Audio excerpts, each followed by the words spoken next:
Shrimati Shobha Desai memorial ಟ್ರಸ್ಟಿನ ಇದೀ ತಾನೇ ಶ್ರೀನಿವಾಸ ಮೂರ್ತಿಯವರು ಪ್ರಾಸ್ತಾವಿಕವಾಗಿ ಮಾತನಾಡಿದರು.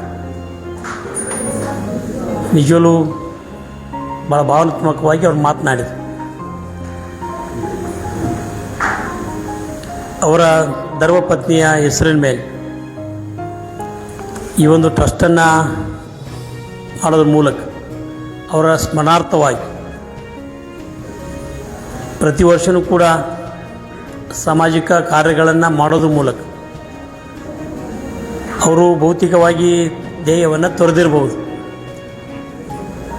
ಮೇಡಮ್ ಅವರು, ಆದರೆ ಮಾನಸಿಕವಾಗಿ ನಮ್ಮ ಜೊತೆ ಯಾವತ್ತೂ ಕೂಡ ಇರ್ತಾರೆ ಅಂತಕ್ಕಂಥ ಒಂದು ನೆನಪಿನೊಂದಿಗೆ ಇಂಥ ಕೆಲಸ ಮಾಡ್ತಕ್ಕಂಥ ಜೀವನ ಕೂಡ ಭಾಳ ಅವಿಸ್ಮರಣೀಯ ಅಂತಕ್ಕಂಥ ಮಾತನ್ನು ಕೂಡ ಈ ಸಂದರ್ಭದಲ್ಲಿ ಹೇಳೋದಕ್ಕೆ ಬಯಸ್ತೇನೆ.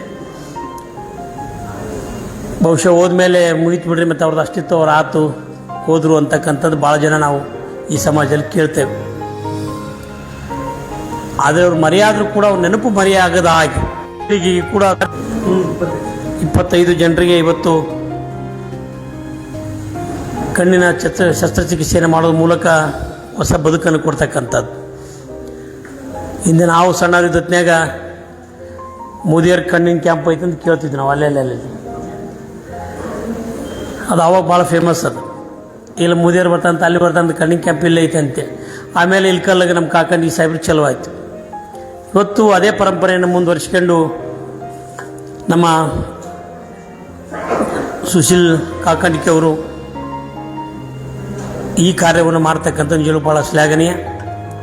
ಬಹುಶಃ ಇಲ್ಲಿರ್ತಕ್ಕಂಥ ಎಲ್ರಿಗೂ ಒಂದೊಂದು ಕಣ್ಣು ಮುಚ್ಚಿ ಒಂದೇ ಕಣ್ಣು ತೆಗೆದೈತಿ. ಒಂದೇ ಕಣ್ಣಿಲ್ಲೇ ಸಪ್ಪಿನ ಯಾವಾಗ ತೆಗಿತೀರಿ ಅಂತ ಕೇಳಿರ್ತೀವಿ ಅವ್ರು ಡಾಕ್ಟ್ರಿಗೆ, ಇದನ್ನು ಯಾವಾಗ ತೆಗಿತೀರಿ ದೌಡ್ ತೆಗಿತೀರಣ್ಣ ಅಂತೇಳಿ. ಅದು ಒಂದೇ ಕಣ್ಣಿಲ್ಲಿ ನೋಡಿದ್ರೆ ಅಷ್ಟು ತೊಂದರೆ ಆಗುತ್ತೆ ನಿಮಗೆ. ಆದರೆ ಈ ಸಮಾಜದಲ್ಲಿ 2 ಕಣ್ಣು ಇಲ್ಲದೆ ಇರ್ತಕ್ಕಂಥವ್ರು ಇನ್ನೂ ಅನೇಕ ಜನ ಇದ್ದಾರೆ. ಅವ್ರ ಬದುಕನ್ನು ಕೂಡ ಸವಿಸ್ತಾ ಇದ್ದಾರೆ. ಅಂದರೆ ಮನುಷ್ಯನಿಗೆ ಭಾಳ ಮುಖ್ಯವಾಗಿರ್ತಕ್ಕಂಥದ್ದು ಪ್ರಾಮುಖ್ಯವಾಗಿರ್ತಕ್ಕಂಥದ್ದು ಕಣ್ಣು. ಆ ಕಣ್ಣಿನ ಆರೈಕೆ ನಾವೆಲ್ಲರೂ ಕೂಡ ಭಾಳ ಜತನದಿಂದ ಜೋಪಾನ ಮಾಡಬೇಕಾಗಿರ್ತಕ್ಕಂಥದ್ದು ನಮ್ಮೆಲ್ಲರ ಕರ್ತವ್ಯ ಅಂತ ಕೂಡ ನಾನು ಭಾವಿಸ್ತೀನಿ. ಅಂಥ ಒಂದು ಬೆಳಕನ್ನು ಕೊಡೋ ನಿಟ್ಟಿನೊಳಗಡೆ ಈ ಕಾರ್ಯವನ್ನು ಮಾಡಿದಾಗ ಅತ್ಯಂತ ಸ್ತುತ್ಯರ ಅಂತಕ್ಕಂಥ ಮಾತನ್ನು ಕೂಡ ಈ ಸಂದರ್ಭ ಹೇಳಕ್ಕೆ ಬಯಸ್ತೀನಿ. ಇಂಥ ಅನೇಕ ಕಾರ್ಯಗಳನ್ನು ಅವ್ರು ಮಾಡ್ತಕ್ಕಂಥದ್ದು ನಾವು ನೋಡಿದ್ದೇವೆ. ಇವತ್ತು ಶ್ರೀನಿವಾಸ ಮೂರ್ತಿಯವರು ಈ ಒಂದು ಮೆಮೋರಿಯಲ್ ಟ್ರಸ್ಟ್ ಮೂಲಕ ಮಾಡಿರ್ತಕ್ಕಂಥ ಕಾರ್ಯ ಈಗಾಗಲೇ ಹೇಳಿದೆ ಭಾಳ ಶ್ಲಾಘನೀಯ ಅಂತಕ್ಕಂಥ ಹೇಳೋದ್ರ ಜೊತೆಗೆ ನಮ್ಮ ಸುಶೀಲ್ ಕಾಕಂಡಿಕೆ ಅವರು ಭಾಳ ದೊಡ್ಡ ಕನಸಿದೆ. ಇನ್ನು ಒಂದೇ ದಿವಸ ಒಂದು ಟೋಟಲು ಭಾಳಷ್ಟು 1000 ಜನ ಮಾಡ್ಬೇಕಂತ ಇತ್ತಲ್ಲ, 1000 ಜನರ ಶಸ್ತ್ರಚಿಕಿತ್ಸೆಯನ್ನು ಮಾಡಬೇಕು ಅಂತಕ್ಕಂಥ ಕನಸನ್ನು ಕೂಡ ಅವ್ರು ಇಟ್ಕೊಂಡಿರ್ತಕ್ಕಂಥವ್ರು. ಅಂದರೆ ಅದೊಂದು ಅವ್ರ ಕನಸು ಏಮ್. ಯಾರಿಗೆ ಕಣ್ಣಿಲ್ಲ ಅವರಿಗೆ ಬೆಳಕು ಕೊಡ್ತಕ್ಕಂಥ ಕೆಲಸ ಆಗಬೇಕು. ಯಾರು ಬಡವರಿದ್ದಾರೆ, ಮಾಡೋದಕ್ಕೆ ಸಾಧ್ಯ ಇಲ್ಲ, ಅಸಹಾಯಕರಿದ್ದಾರೆ, ಆ ಮೂಲಕ ಈ ಸಮಾಜದಲ್ಲಿ ಅವ್ರಿಗೆ ಒಳ್ಳೇದಾಗಬೇಕು ಅಂತಕ್ಕಂಥ ಕನಸನ್ನು ಕಂಡಿರ್ತಕ್ಕಂಥವ್ರ ಜೊತೆಯಾಗಿ ಶ್ರೀಮತಿ ಕಾಕಂಡಿಕೆ ಅವರು ಕೂಡ ಅದಕ್ಕೆ ಹೇಳಿದೆ, ನಾವು 70% ನಿಮ್ಗೆ 30% ರೀ ಅಂತೇಳಿ. ಅವ್ರು ಹೇಳಿಲ್ಲ ನಾವೇನು ಆಪರೇಷನ್ ಮಾಡಿ ಹೋಗಿಬಿಡ್ತೀರಿ, ಅವ್ರು ನೋಡ್ಕೊಂಡು ಭಾಳ ಕಷ್ಟ ಇರುತ್ತೆ ಅಂತೇಳಿ.